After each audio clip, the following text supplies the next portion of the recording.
로마서 15장의 말씀을 같이 한번 봅시다. 로마서 15장 5절에서 7절까지 말씀입니다. 5절에서 7절까지 한음성으로 같이 읽도록 그렇게 하겠습니다.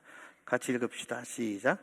이제 인내와 위로의 하나님이 예수를 본받아 서로 뜻이 같게 하여 주사 한 마음과 한 입으로 하나님 곧 우리 주 예수 그리스도의 아버지께 영광을 돌리게 하려 하노라. 그러므로 그리스도께서 우리를 받아 하나님께 영광을 돌리심과 같이 너희도 서로 받아라. 아멘. 한번 옆에 분들에게 인사하겠습니다. 눈으로 예배하겠습니다. 이건 우리의 그 하나님 앞에서의 선언이고 다짐이에요. 눈으로 예배하겠다는 것. 오늘 정말 한 시간이 눈으로 예배하는 시간 되기를 주의 이름으로 축복합니다. 그런 생각 저는 한번 합니다. 오늘 이 예배가 내 인생의 마지막 예배라면 어떨까?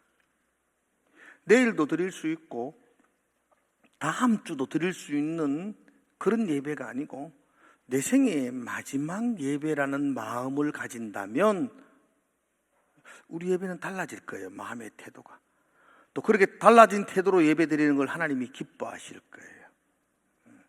예배의 성공이 인생의 성공입니다. 아멘이세요? 그래서 여러분들이 눈이 예배할 수 있는 그런 시간 되기를 바랍니다. 한마디 고백하겠습니다. 눈으로 예배하겠습니다. 그렇게 봅시다. 벌써부터 눈이 딴 데 가면 안 돼요. 눈으로 예배하면. 오늘 로마서의 말씀 함께 같이 살펴보려고 합니다. 우리는 지금 하나님의 성품, 올 1년 동안은 하나님의 성품에 대한 이야기를 우리 주일학교 공과에 맞추어서 계속 이렇게 살펴봅니다. 오늘은 본문이 로마서의 말씀입니다. 로마서는 잘 알고 있지요, 여러분들. 이 로마서에서 계속 바울이 강조하는 핵심적인 단어가 있습니다. 복음 들어보셨나요? 로마서 1장 17절 한번 같이 한번 외우시는 분들도 있을 건데 시작. 복음에는 하나님의 의가 나타나서 믿음으로 이르게 하나니 기록된 바 오직 의인은 믿음으로 말미암아 살리라 함과 같으니라. 아멘. 마르틴 루터가 종교개혁의 첫 단추를 열었던 성경 구절입니다. 복음에는 하나님의 의가 나타나서 우리를 믿음으로 믿음에 이르게 하나니 오직 의인이 믿음으로 말미암아 산다. 우리는 믿음으로 산다. 그게 복음이다. 바울은 그렇게 가르쳤습니다. 바울은 이 로마서를 통해서 죄와 사망 가운데 있는 우리들을 살리는 유일한 게 복음이다. 그래서 구구절절 복음을 설명하고 있습니다. 헬라인이나 야만인이나 유대인이나 헬라인이나 지혜 있는 자나 지혜 없는 야만인이나 모두의 소망은 복음밖에 없다. 그죠? 아멘이시죠? 네. 그럼 여러분, 바울의 이 로마서의 편지를 받는 사람, 이 로마서의 편지를 읽는 사람은 복음을 아는 사람이었을까요? 모르는 사람들이었을까요? 다시 한 번 더. 이 로마서의 이 편지를 읽는 사람은 예수를 믿는 사람이었을까? 안 믿는 사람이었을까? 어떻게 알아요? 로마에 있는 성도들에게 보낸 편지예요. 특별히 로마서 그 1장 7절에 보면 이렇게 말하고 있거든요. 한번 1장 7절 한번 읽어볼게요. 시작. 로마에서 하나님의 사랑을 받고 성도로 부르심을 받은 모든 자에게 우리 아버지와 주 예수 그리스도로부터 아멘. 그러니까 로마서를 받는 대상자, 이 로마서를 읽는 편지를 받는 수신자는 하나님의 사랑을 받은 사람들이고 특별히 하나님의 부르심을 입은 사람들이에요. 성도들이죠. 복음을 아는 사람인가 모르는 사람인가요? 아는 사람이에요. 예수를 믿는 사람이에요? 안 믿는 사람이에요? 믿는 사람이에요. 그런데 왜 복음을 아는 사람들, 예수를 믿는 사람들, 복음을 모르는 사람들이 아니고 복음을 들어서 깨닫고 알고 믿기로 결정한 그들을 향하여 바울은 또 복음에 대한 이야기를 또 할 이유가 뭐죠? 다 아는데 모르는 사람 아니잖아요. 알고 있는 사람들에게 다른 이야기 하지 아니하고 또 믿음으로 이르게 하나니 오직 의인은 믿음으로 말미암아 산다. 그 복음을 또 피를 토하면서 외치는 까닭이 뭘까요? 그죠? 지금 바울은 로마에 있는 그리스도인들에게 복음이 무엇인지에 대해서 설명하고 가르치기 위해서 이 편지를 보내는 게 아니에요. 그죠? 그럼 왜 이 편지를 보내는가? 복음을 아는 사람, 복음을 들은 사람, 복음을 깨달은 사람, 예수를 믿는다고 고백하는 사람, 교회를 다니는 사람, 그런 복음을 깨달은 사람이 복음에 합당한 삶을 살지 못하기 때문에 보내는 편지예요. 네 복음을 들었다고? 너 복음을 안다고? 그럼 너 이렇게 살아야지. 복음을 깨달은 사람이 어떻게 살아야 하는지를 가르치기 위해서, 선포하기 위해서 적었던 책이 이 로마서입니다. 로마서의 핵심은 1장부터 12장까지의 이론적인, 11장까지의 그 이론적인 복음의 설명이 중요한 게 아니고 12장부터 16장까지 어떻게 살아야 되는가, 어떤 삶의 태도를 가져야 되는가, 교회 안에서 어떤 모습으로 살아야 되는가를 바울이 설명하고 있는 것이 더 로마서의 핵심이 됩니다. 특별히 여러분, 로마 교회는요 문제가 많았어요. 행복하고 아주 문제가 없는 편안한 교회가 아니었습니다. 사실 로마 교회가 세워진 지가 그렇게 오래되지 않아요. 이 편지를 받을 때까지 한 10여 년, 20년이 넘지 않는 교회예요. 우리처럼 그래도 한 124년 정도 되면 문제가 좀 생겨도 괜찮잖아. 100년 지났는데 문제가 오래되면 생길 수밖에 없지만 20년도 안 된 교회가 막 이런 문제들이 생겼다는 것은 좀 심각하죠. 특별히 이 로마 교회의 가장 큰 문제는 서로 분열되어 있는 것이었어요. 학자들에 의하면 로마 교회는 5개 부류나 7개 부류로 이렇게 갈기갈기 찢어져 있었다고 이야기해요. 오늘 6절의 말씀 한번 볼까요? 오늘 본문 15장 6절. 자, 같이 한번 읽어봅시다. 12장 6절 시작. 한 마음과 한 입으로 하나님 곧 우리 주 예수 그리스도의 아버지께 영광을 돌리게 하려 하노라. 바울이 그러니까 이 말은 뭐냐? 한 마음과 한 입으로 하나님께 영광을 돌리고 있다는 거예요. 그렇게 못 한다는 거예요? 못 한다는 거예요. 지금 로마 교회가 한 마음이 아니라는 거예요. 그래서 나는 너에게 바람이 있다. 너희들이 한 마음과 한 입으로 하나님께 영광을 돌리기를 내가 원한다. 이렇게 고백하고 있는 것이죠. 그죠? 하나님도 한 분이고 성령도 한 분이고 세례도 하나인데 왜 교회 안의 성도들은 네핀 끼리끼리 이렇게 갈라져 있을까요? 신기하죠? 놀라운 일이에요. 그게 갈라질 수 없는데 이렇게 갈라져 있는 거. 그래서 바울이 너무 답답하니까 특별히 14장부터 15장까지 여러분 집에 가서 한번 읽어보십시오. 바울이 계속 반복하는 이야기, 하나되라, 하나됨, 그렇게 강조하고 있습니다. 왜 로마 교회가 이렇게 4분 5열로 나누어져 있었는가? 잠깐 그 나눠줄 수밖에 없었던 배경에 대한 이야기를 조금만 설명을 해드리려고 합니다. 전에도 제가 한번 했던 기억이 나는데 그래도 다시 한번 더 들어보셔야 돼요. 당시 로마는 글라우디오가 황제로 있을 때였어요. 역사적으로는 글라우디오스, 성경으로는 글라우디오 이렇게 표현하고 있어요. 같은 사람이에요. 정확하게 말하면 AD 54년 로마 도시 안에 큰 소동이 일어나기 시작합니다. 무슨 일 때문에 일어나냐면 유대인들이 서로 다툼과 싸움이 벌어졌습니다.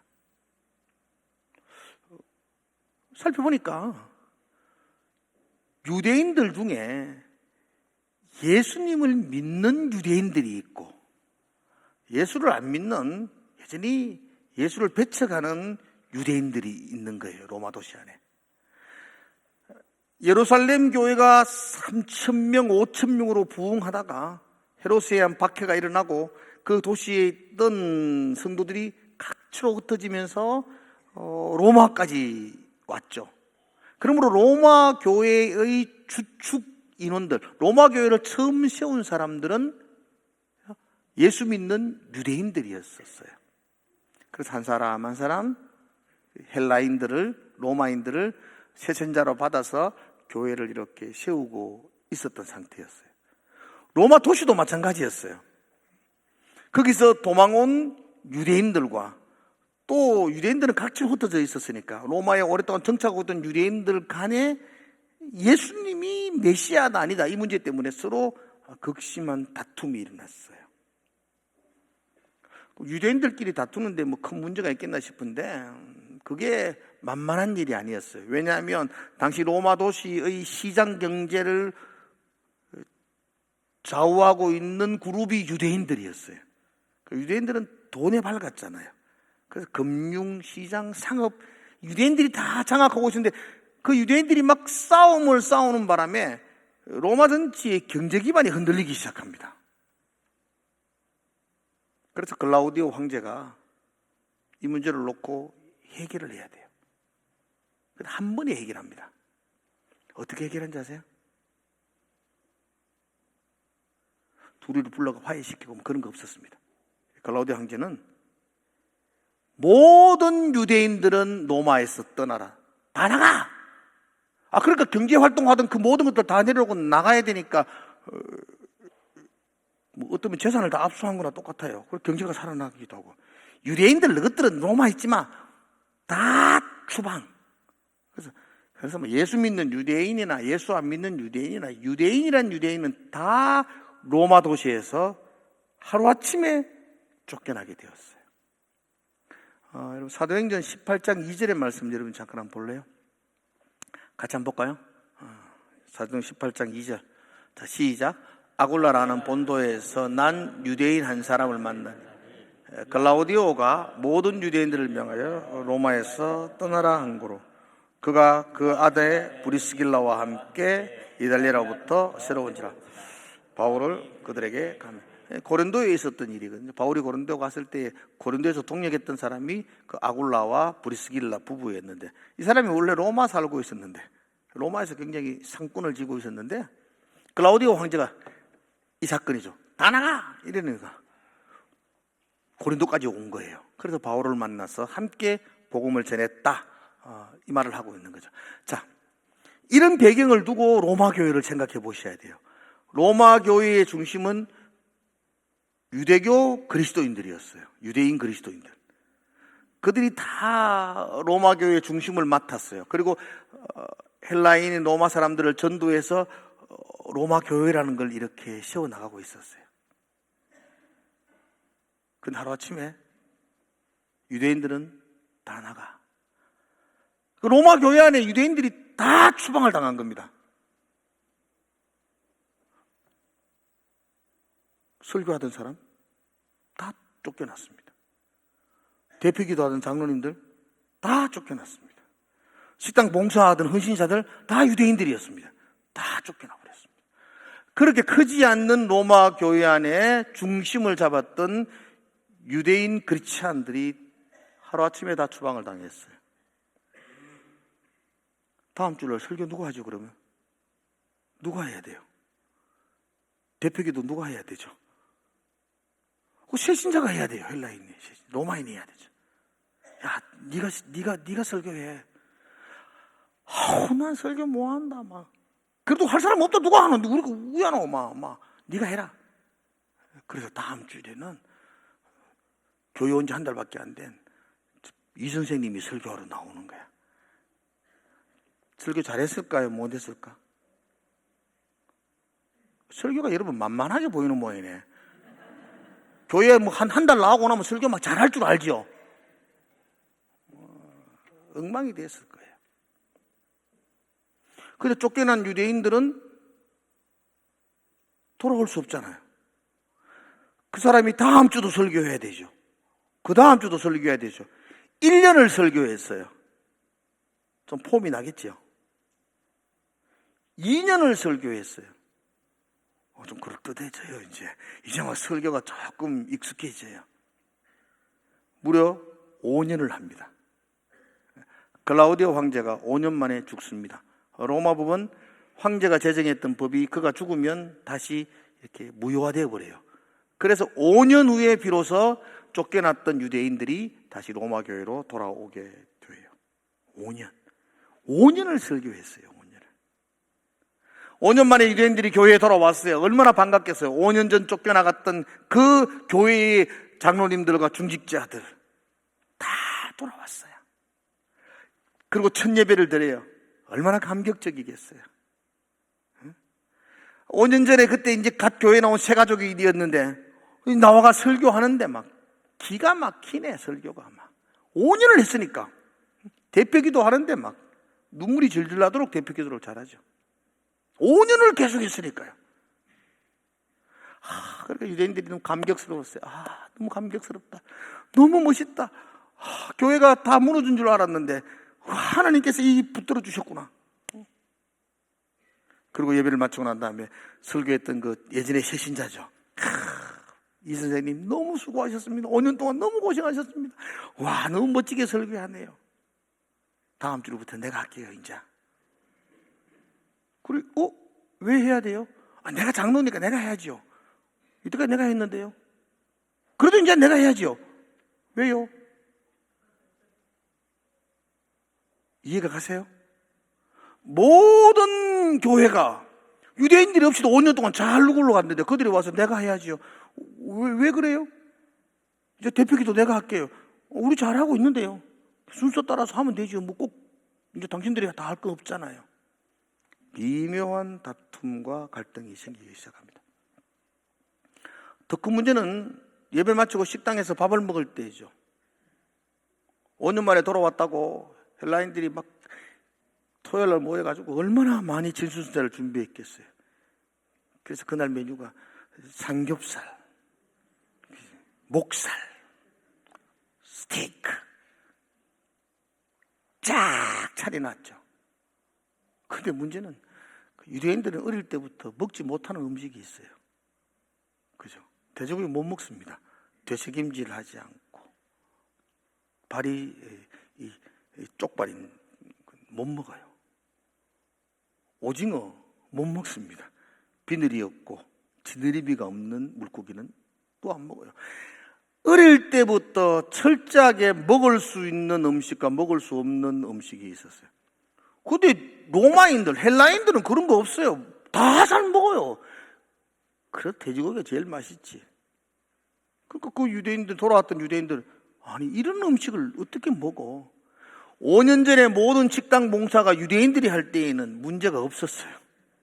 그런데 돌아오고 보니까 헬라인들이 음식을 하니까 먹는 것에서부터 극심한 분쟁이 일어나기 시작합니다. 이거 먹으면 안 돼. 이거 왜 먹으면 안 돼? 이거 우리 어릴 때부터 먹지 마라 그랬어. 누구는 먹지 마. 난 잘 먹으라 그랬어. 우리 먹어. 누군 못 먹어. 교회 안에 분열이 일어나기 시작합니다. 특별히 유대인들은 절기를 지킵니다. 6월절, 초막절. 그런 절기를 중요시 여겨요. 그런데 헬라인들은 그런 거 없습니다. 어느 날에도 아무 때나 모이면 되지. 뭔 6월절을 모여. 여러분 오늘 15장 읽었는데 14장을 한번 잠깐만 보겠습니다. 14장 2절과 3절을 한번 읽어볼까요? 2절과 3절. 자, 시작. 어떤 사람은 모든 것을 먹을 만한 믿음이 있고 믿음이 연약한 자는 채소만 먹느니라. 먹는 자는 먹지 않는 자를 업신여기지 말고 먹지 않는 자는 먹는 자를 비판하지 이는 하나님이 그를 받으셨습니다. 지금 먹는 문제 때문에 먹는 자는 먹지 않는 자를 업신여기고 먹지 않는 자는 먹는 자를 비판하고 이런 문제가 지금 그 안에 있었다는 거죠. 아까 금방 설명해 드렸던 이런 문제. 그 다음 5절 해볼까요? 5절. 14장 5절입니다. 5절 같이 한번 볼까요? 시작. 어떤 사람은 이 날을 저 날보다 낮게 여기고 어떤 사람은 모든 날을 같게 여기나니 각각 자기 마음으로 확정한. 이 절기, 이 날을 귀하게 여기는 사람이 있고, 뭐 다 똑같은 날이지 뭐 라고 말하는 헬라인들이 있고, 이 문제 때문에 크게 분열과 다툼이 일어났다는 거죠. 이 소식을 들은 바울이 그죠? 편지를 적은 게 로마서죠. 그래서 바울이 이 편지를 통해서 계속 강조하는 게 있다면 하나 되어라, 하나 되어라. 교회는 하나 되어야 한다. 먹는 것, 마시는 게 뭘 중요하냐? 날과 절기가 뭘 중요하냐? 하나 되어야 한다 라고 강조합니다. 자, 봐요. 하나 되려면 어떻게 해야 되죠, 그러면은? 자, 일로 한번 보세요, 눈으로. 하나 되려면 어떻게 해야 되죠? 수용하고 이해해야 돼요. 이해해 줘야 돼요. 그의 모습을 수용해야 됩니다. 내 생각이 옳다고 고집을 부리는 순간 교회는 분열됩니다. 교회에 그런 사람 많아요. 다 자기가 옳대요. 그러면 교회는 하나 될 수가 없어요. 이해하고 받아들여야 돼요. 무슨 일이 있더라도 따라 합시다. 그럴 수도 있지. 한도 해보자. 그럴 수도 있지. 그런 마음을 가져야 돼요. 누가 어떤 행동할 때에 그럴 수도 있지. 그렇게 하시. 근데 꼭 똑똑한 사람들이 하는 말. 그럴 수가 있나? 이렇게.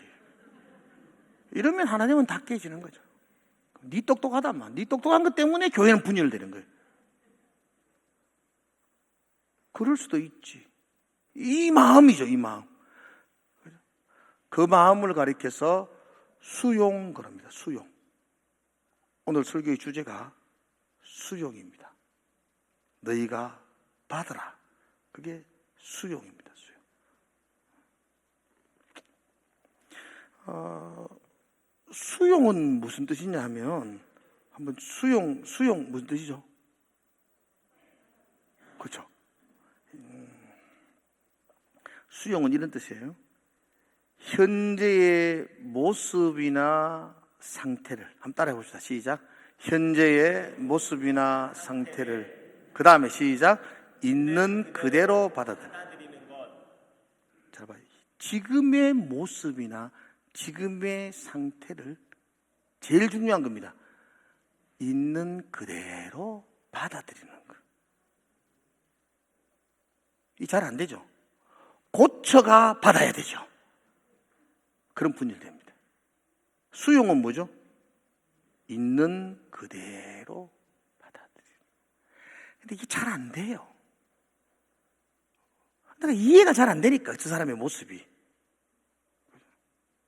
저 사람의 모습이 내가 못마땅하니까 이걸 있는 그대로 받아들이는 게 안 돼요. 그렇게 안 되니까 하나님이 깨지는 거죠. 예수 믿는다고 말하지만 그렇게 안 되는 건 예수 안 믿는 거와 똑같은 건데, 근데 그걸 잘 몰라요. 잘 안 돼요. 근데 수용은 현재의 모습이나 상태를 있는 그대로 이렇게 받아들이는 거예요. 어떻게 받아들일 수가 있나? 아무리 봐도 이해가 안 되는데, 저건 잘못된 것 같은데 어떻게 받아들일 수가 있나? 그래서 14장 3절에는 바울이 성경을 통해서 어떻게 이해 안 되는데 받아들일 수 있나? 이 문제에 대해서 이렇게 대답합니다. 3절 한번 볼까요? 3절 시작. 먹는 자는 먹지 않는 자를 없이 여기지, 먹지 않는 자는 먹는 자를 비판하지 말라. 이는 하나님이 그를 받으시라. 무슨 뜻이죠? 너 그 사람 하는 행동 이해가 안 되지? 근데 나는 받았다. 니도 받아라 이 말입니다. 하나님이 그를 받으셨다. 하나님이 그를 수용했다. 하나님이 그를 용납했는데 네가 뭔데 자꾸 비난하려고 그러느냐? 먹는 자나 먹지 않는 자나 하나님이 그를 받으셨다. 네가 그렇게 못마땅하게 비난하는 그 사람을 하나님이 받으셨다는 거죠. 네가 이해하지 못하는 그 사람을 하나님이 받으셨다. 그렇게 말하죠. 자, 오늘 본문 5장 7절도 한번 잠깐 볼까요? 5장 7절. 자, 7절 같이 한번 봅시다. 시작. 그리스도로 그리스도께서 우리를 받아 하나님께 영광을 돌리신 것 같이 너희도 서로 받으라. 그죠? 우리가 내가 이해가 잘 되지 않는 사람, 내가 용납이 잘 되지 않는 사람을 우리가 수용해야 되는 이유에 대해서 성경은 말하기를 그리스도께서 하나님이 우리를 받았다. 하나님이 니를 받은 걸 생각해라. 여러분 하나님이 니를 이해했겠어요? 이해돼요, 여러분들이? 여러분들 실제로 잘 모르시는 모양인데 여러분 남편이 이해됩니까? 여러분도 이해되지 않는 남편을 하나님이 받으셨다고요. 하나님이 용납해 주셨다고. 하나님이 그를 용납했다. 하나님이 그를 받아들였다. 그러니 너도 받아야 된다. 내가 받았는데 더 들어가서 이야기하면 한 발짝 더 들어가면 하나님이 너도 받았다. 네 같은 죄인도 받았다. 죄와 허물로 죽었던 너도 내가 받았다. 내가 너를 받았기 때문에 네가 하나님의 자녀가 되었다. 네가 잘났어 하나님의 자녀가 된 줄 아느냐? 내가 너를 용납했기 때문에 네가 지금 이 자리에 예배자가 되었고, 내가 너를 수용했기 때문에 네가 왕같은 제사장이 된 것 아니냐? 내가 너를 받지 않았으면 넌 여기 있을 수 없지 않냐? 내가 하나님이 우리를 받으신 것처럼 너도 서로 용납해라, 받으라. 그렇게 말씀하고 있습니다. 수용. 현재의 모습이나 상태를 있는 그대로 받아들이는 겁니다. 뭐 좀 고쳐가 받아들이는 게 아니고 있는 그대로. 그럴 때 하나됨을 회복할 수가 있습니다. 근데 참 문제는 아무리 봐도 잘못됐는데 아무리 봐도 이해가 안 되는데 어떻게 그 사람을 받아들여요? 제가 일부 예배 때에 남편을 있는 그대로 받아들였어요 하니까 권사님 저 앉아있다 가슴을 팍 치더라고요. 어이구, 안 된다는 거죠. 그걸 왜 받아들이느냐고, 그 모습을. 그죠? 맞아. 내가 충분히 이해를 하죠. 근데 여러분, 그가 분명히 잘못하고 있는데, 그 잘못하고 있고, 잘 못하는 그 사람을 내가 이렇게 수용해야 되는 이유가 뭘까요?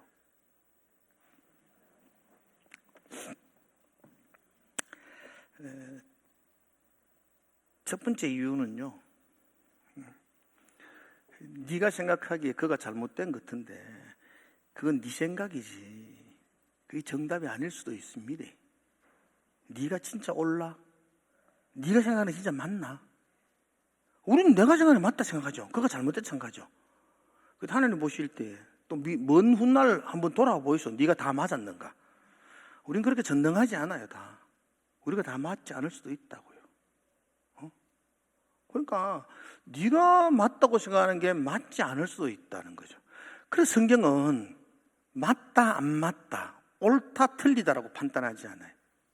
자, 성경 오늘 15장 1절부터 본문이 연결되어지는데 1절 한번 잠깐 보세요. 1절이 참 중요하거든요. 자, 1절 시작. 믿음이 강한 우리는 믿음 약한 자를 담당하고 자기를 기쁘게 하지 아니할 것인. 이 말이에요. 지금 성경은 맞다 안 맞다 옳다 틀리다라고 사람을 평가하는 거. 먹는 것 맞다, 먹지 않는 것 틀렸다. 먹는 것 틀렸다, 먹지 않는 것 맞다, 이렇게 말하지 않고요, 믿음이 강한 자, 믿음이 약한 자, 이렇게 평가하는 거죠. 다 먹을 수 있다. 너 믿음이 참 강해서 다 먹을 수 있구나. 아이고, 끓이껴. 이건 먹으면 안 돼. 이건 먹으면 안 돼. 믿음이 약하는구나. 믿음이 약하니까 그렇게 다 못 먹기도 하구나. 지금 성경은 옳다 틀리다라고 평가하지 아니하고 믿음이 강한 자와 믿음이 약한 자라고 이렇게 말하고 있습니다. 그리고 성경에 나아가서 믿음이 강한 자는, 그죠? 믿음이 약한 자의 약점을, 믿음이 약한 자의 부족한 점을 담당하라, 이렇게 말합니다. 담당하라. 당연하죠. 믿음이 강한 사람, 어른, 믿음의 어른은 믿음의 어린 아이들이 약한 부분을 담당하는 거죠. 어린 아이들이 하는 행동들이 다 올라요. 어디 뭐 이해가 되나요? 그럼 어른이 어린아이를 이해해야지요. 담당해줘야 되잖아요. 그 어른이 어린아이하고 막 니가 잘못됐다, 막 뭐가 잘못됐는데요? 이 자식아 잘못됐다, 뭐가 잘못됐다, 이래가 둘이 또 머리 틀자고 싸우고 있다. 그러면 안 된다는 겁니다. 믿음이 강한 자가 약한 자를 담당하라는 겁니다. 이 이야기는 잘 알고 있죠. 어느 마을에 5 곱하기 5가 20이라고 우기는 고집센 사람이 있었답니다. 그 옆에 사람이 야야 5 곱하기 5가 25지 왜 20이냐. 근데 고집센 사람이 무슨 소리 하노? 5 곱하기 5가 20이지. 여러분들은 5 곱하기 5가 몇인지 모르는 것 같아 지금 얼굴 표정이. 5 곱하기 5는 25입니다. 그런데 20이라고 우기는 사람이 있다고. 그 싸움이 붙었어. 20이라 하는 사람과 25라고 옳게 말하는 사람이 싸움이 붙어가지고 해결이 안 돼가지고 마을 사또한테 갔다는 거 아닙니까? 사또. 이놈이 고집을 부립니다. 5 곱하기 5가 25인데 자꾸 20이라고 합니다. 또 고집센 놈이 무슨 말합니까? 나는 알기로는 20입니다. 하고 막 하니까 사또가 가만히 듣더만은 5 곱하기 5를 25라고, 25가 맞는 말이잖아요. 25라고 주장하는 사람 부르디만은 곤장을 치라 그래. 얼마나 많이 맞는지 몰라요, 그 사람. 그리고 억울해가지고, 아니, 왜 나를 때립니까? 나는 5 곱하기 5가 25라고 맞는 말을 했는데 왜 때립니까? 그러니까, 이 자스가 5 곱하기도 5도 모르는 놈하고 싸우는 네가 나쁜 놈이다. 와, 정말 진리잖아. 그 5 곱하기 5도 모르는 그 놈 붙들고 맞다고 안 맞다고 싸우는 네가 두드리 맞아야 된다, 네가. 근데 교회 안에서 여러분들은 어른들이 얼마나 싸우는지 몰라요. 맞다고. 맞기야 맞겠지. 그런데 그렇게 맞다고 주장하고 우기지는 말하는 겁니다. 약한 자의 잘못된 주장을, 약한 자의 어리석은 행동을, 약한 자의 약점을 담당해라. 그래야 교회의 가장 중요한 하나됨을 이룰 수 있다는 겁니다. 여기서 담당하라는 말을 제가 헬라어로 찾아보니까 몇 가지 뜻이 있어요. 짊어지라. 그러니까 그 어린 것들이 뭐 하려고 그러면 막 발버둥치면 꼭 끌어안아가지고 어깨에 폭 짊어지는 거죠. 짊어지라. 그리고 또 하나 더 있는데 참아라, 견뎌라 이렇게 말해요. 와, 그 해석이 얼마나 멋진지 몰라요. 그렇게 우기며 내가 막 허파가 디비지는데 어른이 네가 참아라. 그게 담당하는 거예요. 참는 거.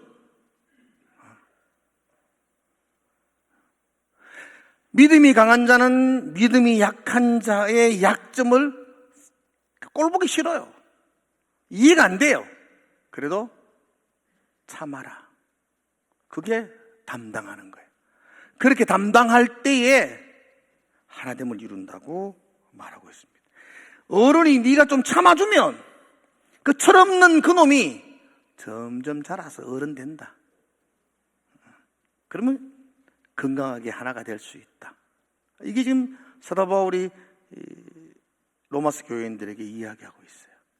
너희들이 복음을 믿었고 복음을 받아들였고 복음으로 하나님의 자녀가 되었는데 너희들이 살아가는 행동의 삶은 그거 하나 못 참고 먹는 거 그거 하나 못 참고 싸우고 있고 그러니까 분열되어져 있고 그래서 끼리끼리 모의가 있고 그죠?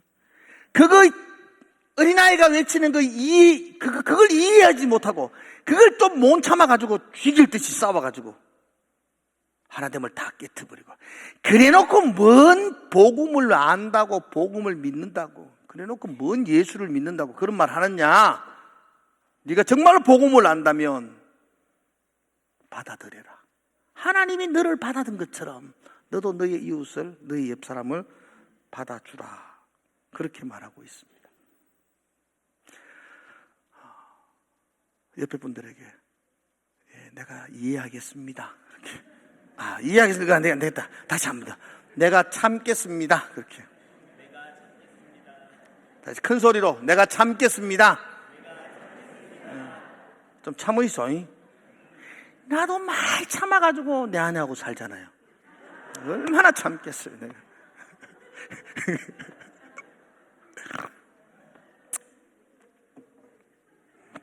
아버지, 여러분, 교회는 그리스도의 몸이라고 말합니다. 몸은 유기적 공동체거든요. 몸을 생각해 보십시오. 몸에는 약한 부분이 있어요. 근데 약한 부분이 있으면요, 온 몸이 그 약한 부분을 도와줘요. 여러분 아세요? 기가 막혀요. 저 군대에서 꽃게질 많이 하다가 이 손가락이 잘 안 펴진다 그랬잖아요. 잘 안 펴져요, 이거. 자꾸 웃었는데 진짜 안 펴졌어요. 그래서 늘 이렇게 피고 이랬는데 요즘 잘 펴져요. 관절이 좀 안 좋아서 잘 안 펴졌어요. 근데 지금은 많이 잘 펴져요. 근데 저는 이렇게 어디 앉으면 꼭 손을 잡습니다. 이렇게 이 손 오른손으로 왼손 아픈 손가락을 잡고 그냥 계속 이렇게 쭈물려요. 시간만 나면. 이게 버릇이 되었어요. 왜냐면 이게 내게 아픈 손가락이거든요. 온 몸이 도와줘요. 그 지금은 잘 펴져요. 잘 펴져요. 놀랍게 잘 펴져요. 이게 유기적인 몸 교회라는 겁니다. 약한 부분 있죠. 약한 부분 있으면 여러분 이 손가락 좀 약하면 잘 펴지지도 않은 손가락 확 잘라부는 사람 있나요? 정신 나간 사람이죠. 교회에는 약한 부분 있으면 확 잘라부려 그래요. 그러면 장애인이 돼요. 자꾸 약한 부분을 담당해요. 참아요. 짊어져줘요. 다 도와줘요. 그러면 이게 회복되어지면 건강해지는 거예요. 그죠? 제주도 여행 가니까 제주도에서 이 대구 잘 없는 것 중에 하나, 제주도는 족탕이라는 게 있어요. 족탕 가면 양발 벗고 발만 담가요. 발을 이래 담그고 있어요. 처음에는 이해가 안 됐어요. 발 담그는데 그렇게 이런 목욕이 6,000원이면 발만 담그면 한 2,000원 해야 되잖아요. 발만 담그는데도 6,000원이에요. 10,000원씩이에요. 커피 한 잔 주고는. 근데 그걸 또 해요, 또.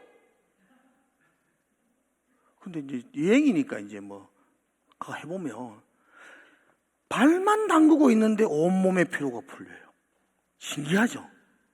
그게 몸이고 교회라는 겁니다. 여러분이 약한 부분, 피곤한 부분, 그 발만 마사지 해줘도 온몸이 행복해지는 거죠.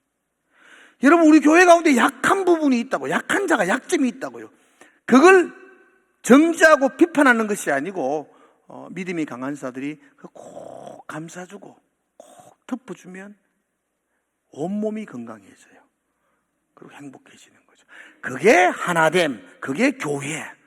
그걸 추구해야 되는 게 수용이라는 겁니다. 하나님이 우리를 받으셨어요. 그리고 여러분들에게 너희도 서로 받으라. 그게 교회다. 그렇게 말씀하셨어요. 한 주간 동안 좀 참읍시다. 우리가 그래도 어른 아닙니까? 우리가 참읍시다. 그죠? 저도 다짐합니다. 아내에 대해서 많이 참겠습니다. 내만 참으면 행복해지잖아요. 내만 참으면. 여러분들, 여러분이 참으면 하나가 되는 줄로 믿습니다. 기도하겠습니다. 하나님 아버지, 하나님이 우리를 향하여 참으셨던 것처럼 우리도 우리의 연약한 지체들을 향하여 참을 수 있는, 그죠? 그의 약점을 담당하는, 그래서 하나됨을 이루어 나가는 그런 귀한 공동체 되게 하여 주시옵소서. 예수님 이름으로 기도드리옵나이다. 아멘.